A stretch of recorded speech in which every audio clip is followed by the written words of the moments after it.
세상에서도 복이지만 하나님의 복덩어리입니다. 예, 자, 우리가 계속해서 이렇게 복에 관한 말씀을 전하고 함께 복을 전하는 그런 시리즈를 이어가고 있잖아요. 그러니까 우리 성도님들이 달라지셨어요. 위에서 볼 때 우리 성도님들이 더 많이 복을 받고 더 많이 복으로 채워지고 또 그 복을 흘려보내는 그런 삶을 사시는 것 같아요. 너무나도 기쁘고 감사합니다. 자, 우리가 계속해서 복 시리즈를 나누고 있고, 또 그러면 우리 복음의 인생을 걸자라고 이렇게 말씀을 나누고 있잖아요. 그러면서 우리가 함께 성장을 합니다. 복음을 함께 전하고 또 우리가 함께 복음을 전하면서 성장해야 돼요. 우리 혼자 성장하는 것도 굉장히 중요합니다. 그런데 함께 성장하는 것이 우리 주님의 마음이에요. 주님의 뜻인 거예요. 함께 성장하기 위해서 우리가 말씀을 같이 묵상하자라고 말씀을 드렸어요. 말씀을 묵상하는 것에 대한 이미지를 제가 여러분들에게 드렸는데요. 말씀을 묵상하는 것은 속과 되새김질을 하는 거예요. 영어로 말하면 ruminate 하는 거, 계속해서 되새김질을 하는 겁니다. 예, 한 번 읽고 또 생각하고, 그러면 계속해서 소가 되새김질하면 어떻게 된다고 그랬어요? 첫 번째, 소화가 잘 된다. 두 번째, 영양 섭취를 잘한다 였잖아요.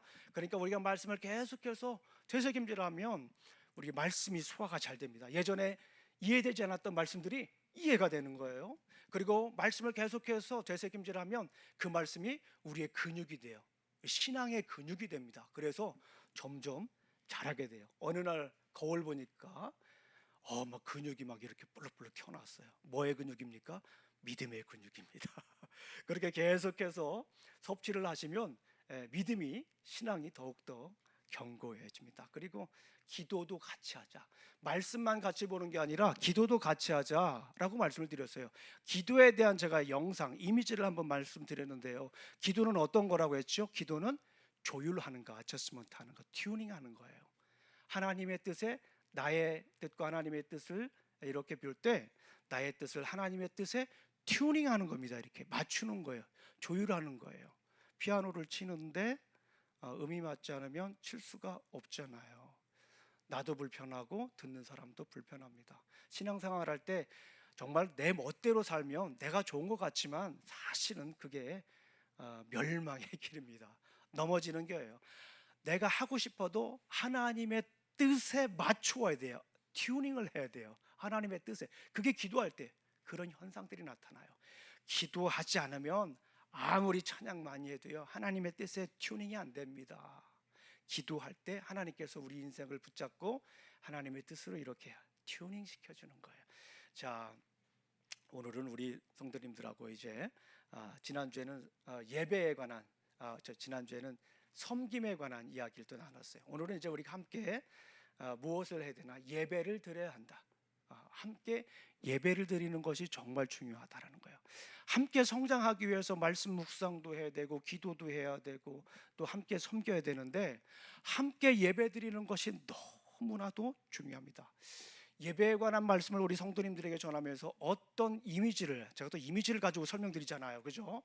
예, 어떤 이미지를 가지고 우리 성도님들에게 이 예배를 설명할까 주중에 고민을 많이 했어요. 근데 저에게 여러 가지 후보들이 있었습니다. 떠오르는 그 이미지들이 있었는데, 가장 첫 번째는 엎드리는 거다라는 생각이 듭니다. 그러면서 저에게 떠오른 시가 있습니다. 여러분들 나태주라고 하는 분의 시, 오래 보아야, 또 자주 보아야, 또 길게 보아야, 또 그 예쁘다, 바로 너도 그렇다, 그런 시가 있지 않습니까?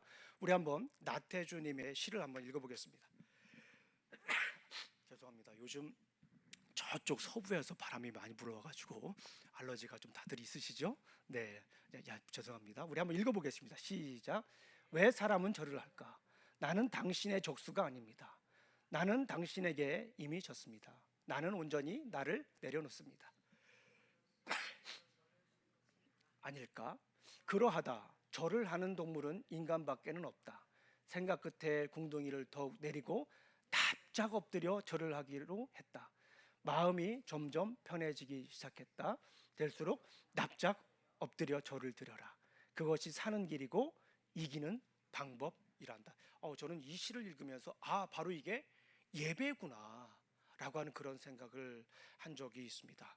자, 이 말씀을 가지고 우리 함께 또 오늘 예배 어떻게 드려야 할지 나누도록 하겠습니다. 우리가 어떻게 예배를 드려야 할까요? 첫 번째는 하나님에게 납작 엎드려야 한다라고 하는 거예요.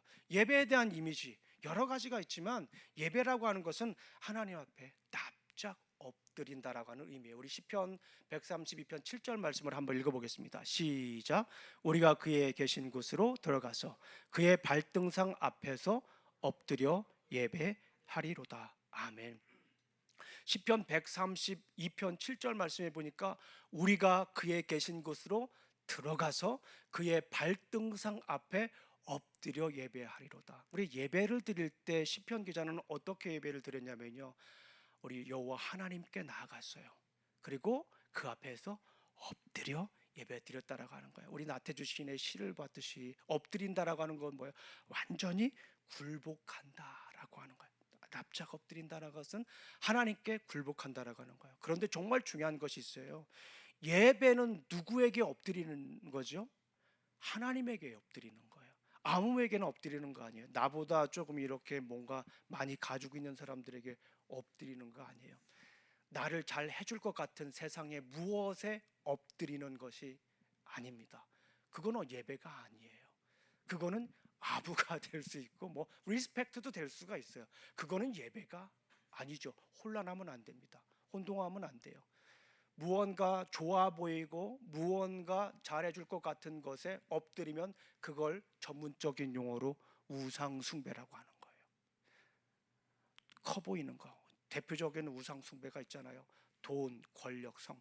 인류가 시작될 때부터 지금까지 우리가 끊지 못하는 가장 대표적인 우상 세 가지 늘 말씀드리잖아요.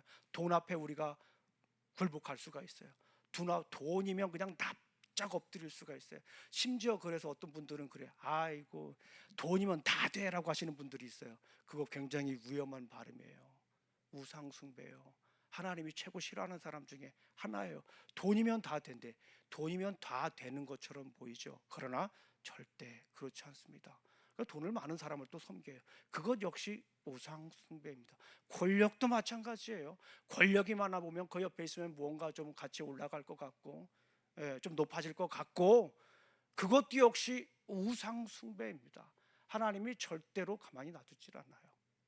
엎드린다라고 하는 것이 뭐예요? 예배드린다라고 하는 것은 누구에게 엎드리는 거예요? 하나님에게. 하나님에게 엎드리는 것을 예배다라고 생각하시면 됩니다. 우리 사랑하는 성도님들 예배드릴 때는요, 엎드린다라는 그런 이미지를 가지고 있어야 돼요. 누구에게요? 하나님에게 엎드린다. 엎드리면서 굴복하면서 항복하면서 나는 할 수 있는 게 없습니다라고 하나님께 온전히 엎드리는데, 나태주 시인은 이것을 무엇이라고 표현했어요? 납작 엎드린다라고 하는 거예요. 그냥 납작, 머리도 숙이고 궁둥이도 내리고 납작 엎드려서 하나님께 예배 드리는 거다라고 이렇게 볼 수가 있습니다. 그럴 때 하나님께 납작 엎드리면 어떤 현상들이 나냐면요, 하나님이 일으켜 주세요. 엎드릴 때 하나님께서 어떻게 합니까? 일으켜 주시는 모습을 볼 수가 있습니다. 우리 이런 말씀을 담은 성경이 한 구절 더 있어요. 느헤미야서 8장 6절 말씀입니다. 우리 한번 읽어보겠어요. 시작. 위대하신 하나님 여호와를 송축하며 모든 백성이 손을 들고 아멘 아멘 하고 응답하고 몸을 굽혀 얼굴을 땅에 대고 여호와께 경배하느니라. 제가 여러 번 말씀드린 성경입니다. 느헤미야서 8장은 성경 가운데 부흥의 역사가 일어난 모습을 너무나도 잘 보여주고 있어요. 리바이벌. 우리가 잘 아시는 것처럼 이스라엘 백성들이 하나님에게 돌아가지 않았어요. 돈, 권력, 성 때문에, 우상 숭배 때문에 하나님께서 이스라엘 백성들을 약속의 땅에서 쫓아내셨어요. 바벨론이라고 하는 지역 한 1000km 정도 되는 머나먼 지역으로 유배를 보냈단 말이에요. 약속의 땅으로 보내주시겠다고 그렇게 약속을 하셔가지고 이스라엘 백성들이 광야 훈련 40년 받고 약속의 땅으로 들어왔는데, 프라미스 랜드에 들어왔는데, 거기에서 하는 일이 하나님도 섬기고 우상도 섬기는 거예요. 싱크레티즘, 혼합주의입니다. 하나님도 섬기고 우상도 섬기니까 그냥 편안하죠. 이것도 그냥 양다리 걸쳐가지고 여기에 한쪽에는 뭐 좀 우상 숭배가 좋은 것 같으면 우상 숭배로 가고, 또 그렇다고 해서 예배를 안 드리는 것도 아니고 양다리 걸치며 사는 거 얼마나 짜릿합니까? 이스라엘 백성들에게. 그렇죠. 그렇게 사는데 하나님이 그 꼴을 보시지 못하는 거예요. 그래가지고 결국에는 이스라엘 백성들을 저쪽으로, 바벨론 쪽으로 유배를 보냅니다. 그런 다음에 1차, 2차, 3차에 걸쳐서 포로를 귀환시킵니다. 그리고 맨 마지막 포로 귀환의 완성이 성벽을 완성하는 거예요. 느헤미야 때에. 그리고 나서 이스라엘 백성들이 지금 여기에서 부흥의 역사가 일어나는 거예요. 느헤미야서 8장을 보니까 성전에 학사 에스라가 성경 말씀을 들고 성경 말씀을 읽고 설명을 합니다. 그런데 놀라운 부흥의 역사가 일어나는 거예요. 거기 있는 사람들이 모여가지고 회개의 역사가 일어나는 거예요. 그러면서 오늘 이런 얘기가, 에스라가 위대하신 여호와 하나님의 말씀을 송축함에 모든 백성이 손을 들고, 하나님의 말씀이 선포될 때 모든 백성들이 손을 들고 아멘 아멘 하며 응답합니다. 그리고 어떻게 몸을 엎드려서, 납작 엎드려서 하나님께 예배드리는 그 모습을 보여주고 있다라고 우리가 설명을 하고 있습니다. 우리 사랑하는 성도님들, 예배라고 하는 것은 하나님께 나아가는 거예요. 하나님께 나아가는데 납작 엎드리며 나아가는 거예요. 하나님께 납작 엎드리며 예배를 잘 드리는 사람들의 모습을 보면 정말 낮아진 모습으로 살아요. 교만하지 않아요. 혹시 높은 자리를 찾고 계십니까? 높은 자리에 서면 더 멋져 보이지요. 사람들이 더 우러러 보는 것 같고, 또 낮은 자리에 앉아 서게 되면 또 이렇게 사람들이 좀 낮게 보고 그러는 것 같기도 합니다. 그런데 하나님께 예배를 잘 드리는 분들은 낮은 자리에 서는 거를 더 좋아해요. 낮은 자리에 서는 거를 훨씬 더 좋아합니다. 왜 그럴까요? 예배의 자리는 낮은 자리에 있기 때문에 그래요. 예배의 자리는 낮은 자리에 내가 서는 거예요. 예배 자리에서 온전히 예배드리지 못하면 우리 삶 가운데 자꾸 높은 자리에 앉으려고 그래요. 신앙생활하면서 자꾸 높은 자리에 앉으려고 그래요. 높은 자리 못 가면 어떻게 해요?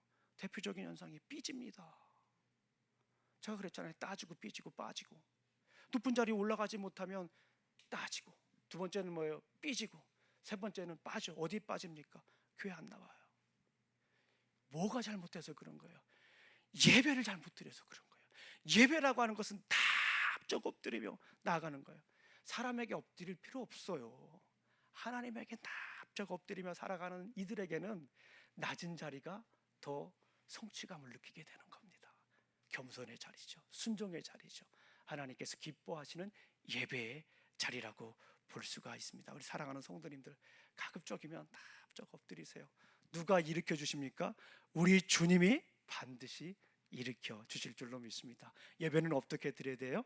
납작 엎드리면서 예배 드려야 됩니다. 두 번째 말씀입니다. 두 번째 말씀 하기 전에 여기에다가 우리 성도님들의 이름을 넣어서 한번 말씀을 읽었으면 좋겠어요. 네, 이 가로 안에 누구의 이름을 넣으라고요? 우리 성도님들의 이름을 넣어서 한번 해볼게요. 시작. 형준이가 그의 계신 곳으로 들어가서 그의 발등상 앞에서 엎드려 예배하리로다. 누가요? 다시 한번 해보겠습니다. 시작. 형준이가 그의 계신 곳으로 들어가서 그의 발등상 앞에서 엎드려 예배하리로다. 예배라고 하는 것은 엎드리는 거예요. 자, 그럼 두 번째, 우리 예배를 우리가 어떻게 드려야 될까요? 예배는 하나님에게 납작 엎드려야 됩니다. 두 번째, 예수님의 삶을 따라야 합니다. 예배는 의식을 넘어서 삶으로 흘러야 되는 겁니다. 예배는 단지 의식을 넘어서 삶이라는 거예요. 예배라고 하는 것은 뭐라고요? 삶이에요. 그런데 누구를 따라가야 됩니까? 예수님께서 우리에게 보여주신 그 삶을 따라가야 됩니다. 예배는 뭐라고요? 삶입니다. 의식을 넘어선 삶을 예배라고 해요. 우리 성경을 읽어보겠습니다. 시작.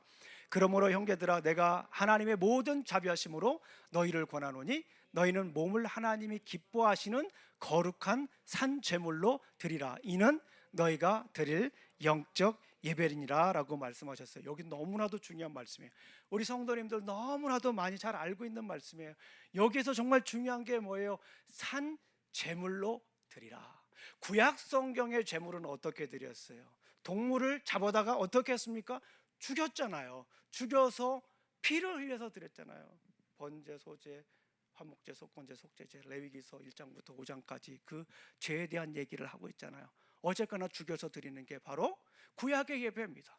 그런데 신약의 예배는 죽은 예배라고 하지 않고, 신약의 예배는 이 사도 바울이 뭐라고 얘기를 하냐면 산 예배라고 얘기를 합니다. 영어로 보니까 a living sacrifice. 당시 사람들이 볼 때, 우리는 뭐 이 말씀을 많이 알고 있기 때문에 그렇게 뭐 이 말씀을 이해하는데 거리낌이 없잖아요. 그런데 당시 사람들에게는요, 이게 무슨 말이야? 제물이라고 하는 거는 죽여서 드리는 게 제물인데 어떻게 제물 앞에 리빙 세크리파이스가 있지? 아니, 산제물, 산 것을 드린다라고 하는 건 그들에겐 이해가 안 되는 얘기예요. 제물은 다 죽여야 되는 거예요. 그런데 사도 바울은 여기서 이 얘기를 하기 위해서 그런 거예요. 누가 이미 우리를 위해서 돌아가셨어요? 제물이 되셨어요? 예수님께서. 사도 바울은 그 사실을 지금 선포하는 거예요. 예수님께서 우리를 단번에 영원한 제사를 드리셨기 때문에 더 이상 우리가 죽을 필요가 없는 거예요. 우리는 산 제물로 드려야 되는 거예요. 단번에 영원한 제사, once for all. 단번에 영원한 제사를 예수님께서 십자가에서 드리셨기 때문에 우리는 더 이상 구약에서 드리는 제물처럼 동물을 잡아다가 피를 흘려서 드릴 필요가 없다는 거예요. 예수님께서 십자가에 못 박혀 돌아가셨기 때문에 예수님을 믿는 사람들은 더 이상 동물의 필요가 필요 없어요. 예수님께서 단번에 영원한 제사, once for all. 그래서 우리가 드릴 예배는 뭐예요? 더 이상 죽은 걸 가지고 드리는 예배가 아니라 우리가 드려야 될 예배는 living sacrifice예요. 죽은 제사가 아니라 산 제사. 거기도 앞에 써 있죠. 거룩한 산 제사. 이건 뭐예요? 삶으로 드려야 되는 거예요. 우리의 삶으로, 우리가 사는 것으로 제사를 드려야 되는 거예요. 매일매일 우리의 생각, 우리의 손, 그렇죠? 이 손으로도 제사를 드리는 거예요. 우리의 눈으로도 제사를 드리는 거예요. 우리의 발로도 제사를 드리는 거예요. 우리의 마음으로도 제사를 드리는 거예요. 우리가 품는 이 생각조차, 모든 것들이 삶 전체, 영어를 holistic, 전체, 어느 한 것만 빼놓지 않고 모든 걸 다 주님께 드리는 예배다라고 볼 수가 있습니다. 그리고 중요한 것은 뭐냐면 우리가 이 드리는 예배가 어떻게 해야 됩니까? 다른 사람에게 흘러야 됩니다. 우리가 어떻게 예배 드리자고 했습니까? 함께 예배 드리자. 나만 예배 드리는 것도 굉장히 중요한데 우리가 이렇게 거룩한 산제사를 드리는 것이 다른 사람들에게 흘러야 돼요. 그래서 함께 예배를 드려야 됩니다. 제가 제일 좋아하는 영화가 하나가 있어요.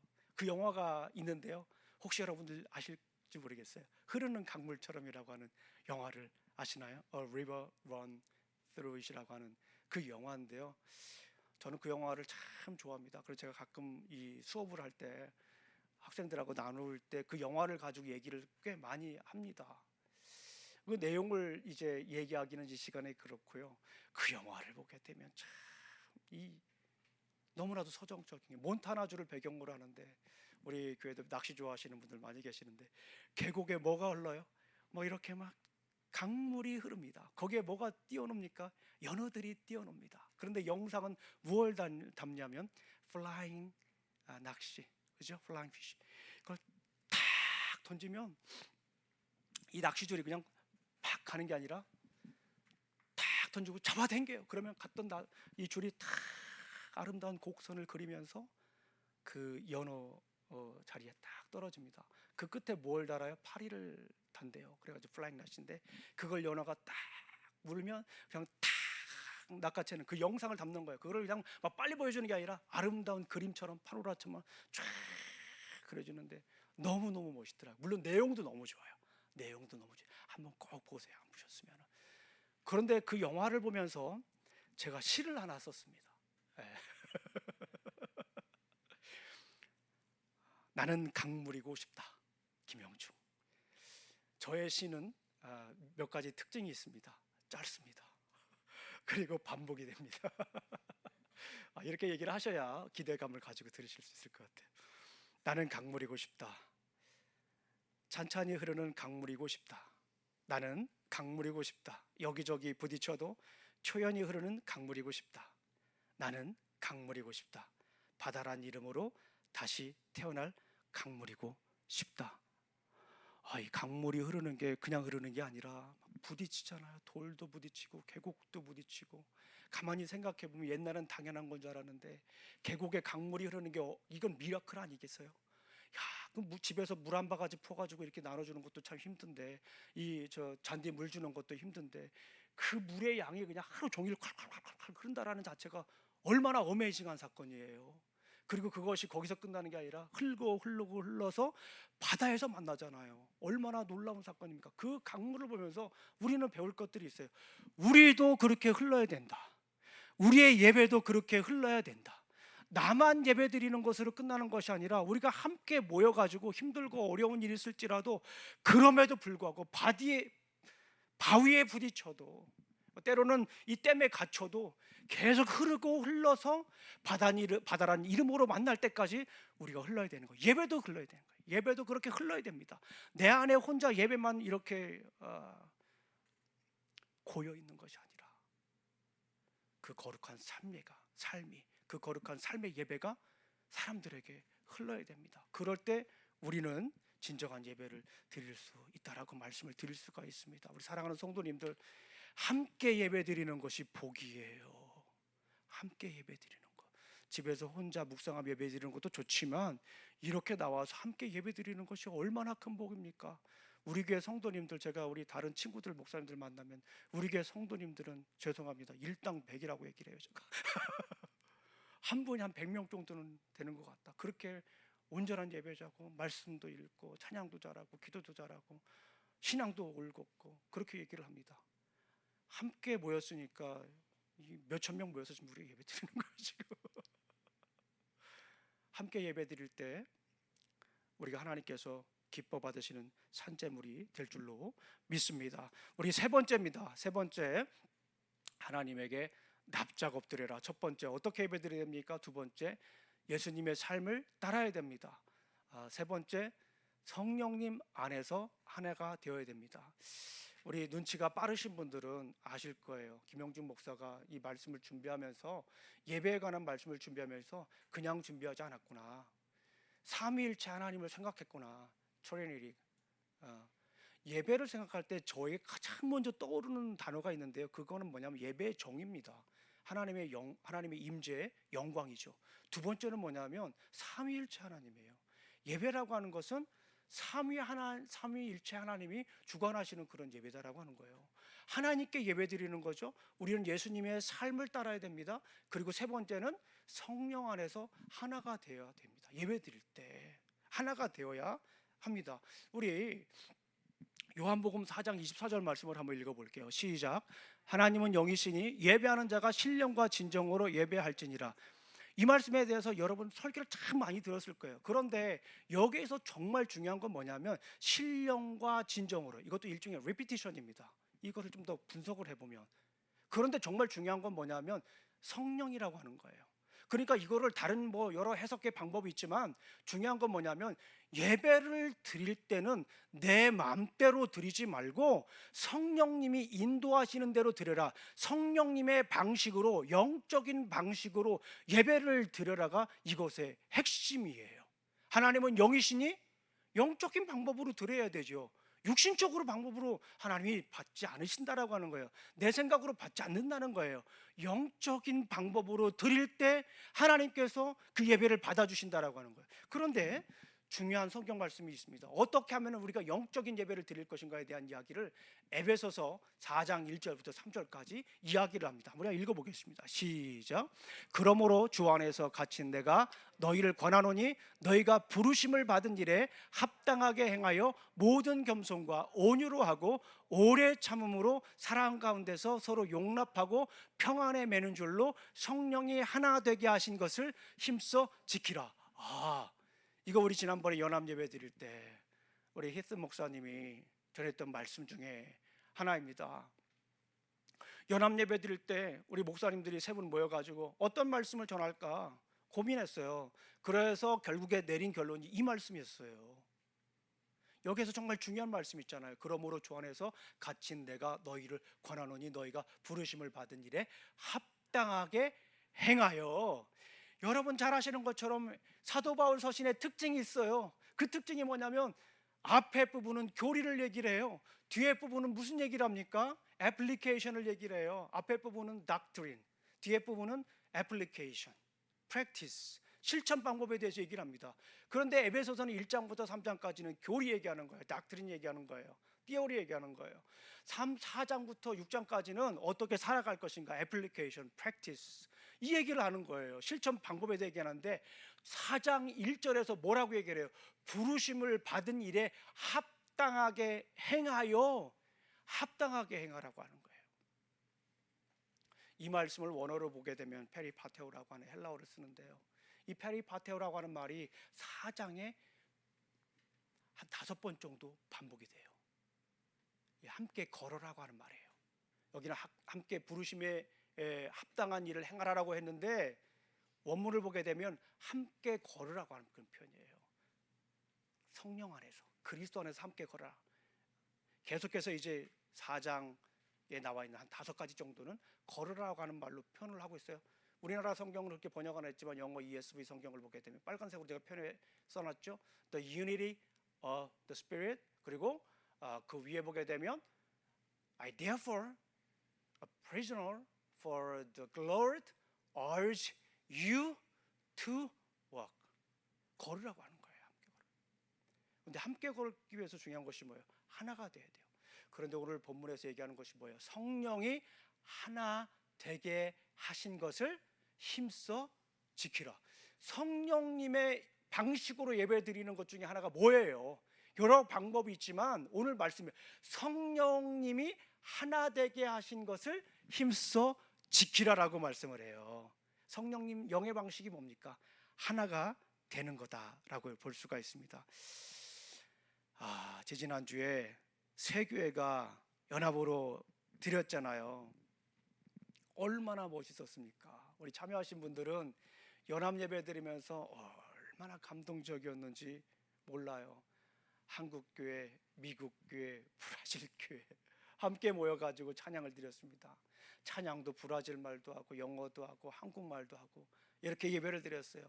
설교도 미국 목사님이 설교하면 제가 한국말로 통역하고 브라질 목사님 또 포르투갈어로 통역하고 연합하면서 예배 드리는 모습이 너무나도 멋있었어요.